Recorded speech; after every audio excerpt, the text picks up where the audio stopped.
Hey everybody! Today's video is going to be another pregnancy update. In this video, I'm going to be talking about weeks 5 through 8. I'm now in my 9th week, so let's go ahead and jump right into it. So I'm going to be starting at 5 weeks and then working my way to where I am now, and boy has it been quite the journey over this past month. So 5 weeks, my two main symptoms were nausea still, which I was experiencing as soon as we found out at 3 weeks and 4 days. So my 5th week, the nausea continued and my appetite decreased along with that. And I was eating less, but still trying to get in about 3 bottles of water a day. And I was also very fatigued during that whole week. I was taking naps almost every day when possible and just extremely tired. I would wake up in the morning and want to go right back to bed after getting a full night's sleep. So nausea and fatigue were definitely the main symptoms during week 5. And other than that, I didn't really have a whole lot going on that week. And then going on to week 6 is when things really started to change for me. So the nausea continued, and then at 6 weeks and 2 days, I woke up when my fiance was telling me goodbye for the day. He had to go to work. And he looked at me and asked what was wrong, and I immediately told him he had to go get me a trash because I knew that if I even moved a little bit, I would get sick and I would not be able to make it to the bathroom. So he hurried, got me a trash, and then had to go because he was already running late for work. And then as soon as I heard the front door close, I was already getting sick. So right around the 6-week mark is the first time that I actually experienced vomiting along with the nausea. And that day I actually got sick. I think that was around 7 in the morning or about 6:37 in the morning.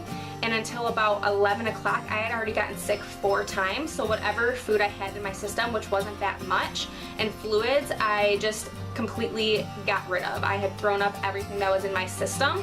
I felt extremely weak and I actually could not go to work that day, so I had to get a hold of my clients and ended up having my mom take me to the ER room because I was feeling my heart race. I just did not feel right and I wanted to make sure that everything was okay. So I got to the ER and they did determine that I was really dehydrated because when I had talked to my OB on the phone, which I did call before going to the ER, and they're the ones that recommended me go there because it sounded like I had extreme dehydration. I'd only gone to the bathroom 1 time before going, and that was in the morning.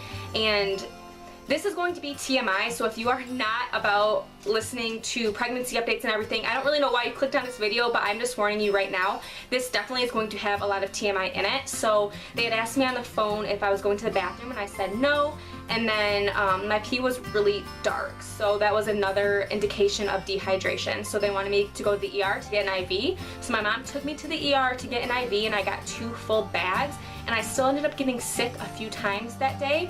And they did prescribe me Phenergan, my OB did. So that is the first thing that I started to take to combat the nausea so I was able to eat. Now the Phenergan did not do a whole lot. It had a lot of side effects. It did not agree with me and I was still getting sick and unable to eat. So I stopped taking that after like a 24-hour period because it was not doing anything. So why take something if it's not going to help, especially in pregnancy? And another thing I want to say is I'm going to be talking about taking medication during pregnancy. Not everybody's going to agree with it, but you will find out through me telling my story that it's pretty much essential at this point to be able to nourish myself and my baby.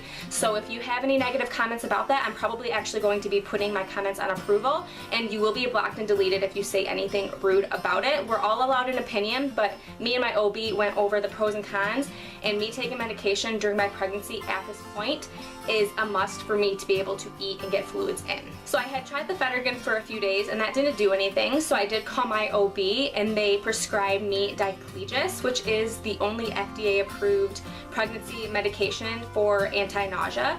So that helped a little bit, but I was still getting sick and pretty much unable to eat. I was able to get about a half bottle of Gatorade in and maybe 100 or 200 calories, and then after eating I would throw everything that I had eaten or drank that day up.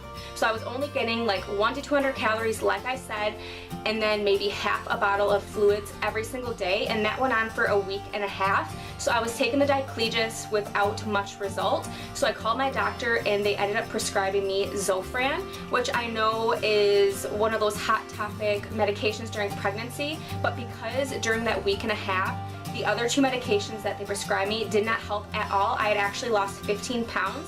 I don't really like talking about my weight. I've always been somebody to struggle with that, but my pre-pregnancy weight, I was 134, and within that week and a half, I had lost 15 pounds and gotten down to 119, and I'm like 5'4", 5'5", and 125 to 135 is my average weight for what I'm comfortable with. So getting down to 119 while I'm 7, 8, now I'm 9 weeks pregnant, that's kind of scary, losing weight. And I know that sometimes you can lose a few pounds from getting sick, but during a week and a half and losing 15 pounds, it was something that I really was struggling with, and I was not okay with that.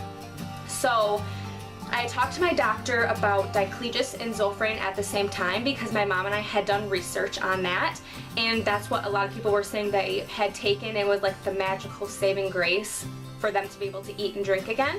So I talked to my doctor about it, and we got the right dosage, which I'm not going to be sharing. It's not a super high dosage or anything, but it's just what works for me, and it may not work for somebody else. But I'm taking Zofran and Diclegis, and that has helped me be able to gain a few pounds back over this past week, and I'm also able to eat a significant amount of food compared to what I was eating before, which was, like I said, 100 to 200 calories every day, which clearly is not a very good number when you are trying to grow a little human being inside of you. So I am up to about 1,000 calories, sometimes more a day, and right now I know I'm supposed to be at about 1,500 to 2,000 calories for my height and average weight. So 1,000 calories for me and everything that I've actually been experiencing, which I guess I probably should mention that in the first ER visit, I actually was told that I do have HG, which is hyperemesis gravidarum, and that is beyond morning sickness. It's actually not morning sickness at all, and it is a pregnancy illness, which makes it almost impossible to eat or drink. Your body basically is fighting off everything that you put into your body, almost sees it as a foreign object to protect the baby, and there's no known cure, cause, anything. So the medication is working pretty well for me, but I'm still not feeling at my greatest. But right now I think that I feel pretty much what every 3-month pregnant lady feels like, which is slight nausea, very drowsy, everything like that. But I am able to eat quite a bit more than I was at like the 6th, 7th, and 8th week mark. And I did forget to mention that 1 week after, so when I was 7 weeks, I had to go to the ER again, and my dad took me to a different ER, which is where my OB is at.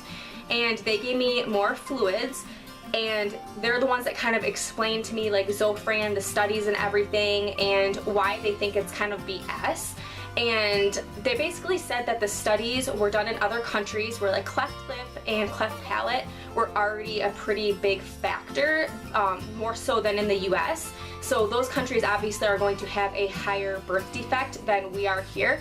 So he kind of explained it to me that way, made me feel a little bit better, and I still was not okay with taking Zofran at that time. I actually didn't start taking it until right around my 8th week, or like 7.5, 8 weeks. So it took me a few days of researching on my own until me and my OB decided it was pretty much my last option. So now I am 9 weeks, and that's pretty much what I have been dealing with the past couple of weeks. And it has definitely been an emotional roller coaster and physically draining. I was unable to work for almost 2 weeks, and I am a self-employed hairstylist, so if I'm not making money at all or like doing clients, I don't have money coming in, but I'm also paying rent. So the medication is something that is helping me also work to support my child, and it's like been my saving grace, honestly. I don't know what I would do without it. I went that week and a half of not really taking things that worked for me, and now I'm at the point where I'm finally feeling like I'm going to have a healthy and happy pregnancy, which is my #1 main concern, is getting nourishment for my baby and being able to grow my little baby inside of me the way that it is meant to be, and not struggling the whole 9 months that I'm pregnant. It's just not something that is in the cards for me. I have to work, I have to be able to do housework, I have to be able to do all of these things, and I can't be on bed rest. It's just not an option for me like it is for some women. And My case, I would say, was probably moderate HG to like almost on the severe side in the beginning, but with the help of medication it has significantly turned around, and I am beyond grateful for that. A few other symptoms that I am experiencing, which could also be side effects of the medication, is definitely constipation. It's a very severe constipation that I've never experienced in my entire life. I'm going to show you my belly shot here in just a second, but just know that that is not bloat from the baby. It's not a baby bump or anything. It's literally just me not being able to get rid of everything that I have been eating over the last few days. And again, TMI, I know, but I'm just trying to be honest with you guys that this is something that does happen during pregnancy. As you become constipated, your body and digestive systems just kind of slows down to be able to grab all of the nourishment from the food and drinks that you are putting into your body to be able to nourish your baby. So your digestive tract just slows down. So this is a side effect that many pregnant women do go through. So that is something I am experiencing. Definitely fatigue still. I have been sleeping quite a bit, and this was the first week that I worked more consistently. The week before I only worked 2 hours total, and the week before that I think it was maybe close to 6, and this week I worked close to probably 15, 20. I think closer probably to 15, but even for me not being able to work for a few weeks, it really just kicked my butt. So I'm definitely experiencing fatigue as well. Another thing I have been experiencing is pregnancy brain. I will be in the middle of a sentence and have no idea where I was going with it. So that is something that I am sort of struggling with, is like foggy brain. And I know that was a pretty common one that I have seen while looking up these pregnancy updates as well. So that is just something that I am also experiencing. I'm also super emotional, which I'm a crier anyway. I probably cry a few times a week before pregnancy, and now I'm crying multiple times a day. And it's not always sad crying. A lot of the times I'll watch a video of like a family or something on YouTube and just start crying, and I can't help it at all. It just, the tears just flow. Or I'll just think about my upcoming wedding day, and my mom and I are actually going today to do like last minute things because I'm getting married in about a month and a half. So we are just doing last minute things, and whenever I think about like our first dance and pictures and everything, I get super emotional. So just things like that, like I hear certain songs and I start crying. So that's definitely something I am experiencing, which I know is hormonal and really normal. And like I said, I'm a crier anyway, so it is just like super amplified right now. So I think that's pretty much it. I guess I can go ahead and show you guys my belly shot. Like I said, it's not really a baby bump. It's more just from bloat from everything that's been happening, but I'm going to show you guys anyway just for reference. So you can kind of see there, my waist is pretty small, and then I just have this little bump that just sticks out. It's not much of anything, but it's a little one. So at this point, just because I have lost so much weight, I am looking forward to being back to my pre-pregnancy weight, hopefully in the next month or so, and then actually starting to have a baby bump. I'm actually really excited for that. I know not everybody likes that part of it or seeing themselves grow, but for me, I think it's just really going to connect for me and my baby and being able to bond a little bit more, because the past few weeks have been pretty rough. It's hard for me to say in my head that I'm pregnant with how I've been feeling and things I've been experiencing, just because it's not what I hear most pregnant women talk about. So I'm ready for more pregnancy symptoms, even the good and bad at this point. I'm just hoping to be able to bond with my little one as soon as possible, which we are also doing the sneak peek gender blood test. I have it right in front of me actually, and now that I am officially 9 weeks, we will be doing that in a few days, or I will be doing that in a few days. So hopefully we will be finding out the gender of our little one very soon. Now obviously there is a slight chance that it could be wrong, so we will be confirming at the anatomy scan down the road, but this is just something that will also help me connect with the baby even sooner, just being able to know the gender, or more than likely know the gender. So that is something I'm going to be doing in a few days, so you will see that video coming up very soon as well. So I think that's all I have to say in this video. Don't forget to subscribe for more videos like this. My channel definitely will be changing into a lifestyle channel. I will be still doing some beauty videos like I have been doing in the past, because that is what this channel started on. But now that I am going to be a mom, I'm definitely going to be doing more lifestyle videos along with that.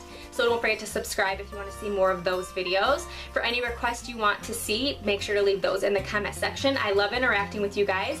And if you are due around the same time as me, let me know down below so we can chit chat about everything. I hope you all have an awesome day, and I hope to see you in my next video. Bye everybody.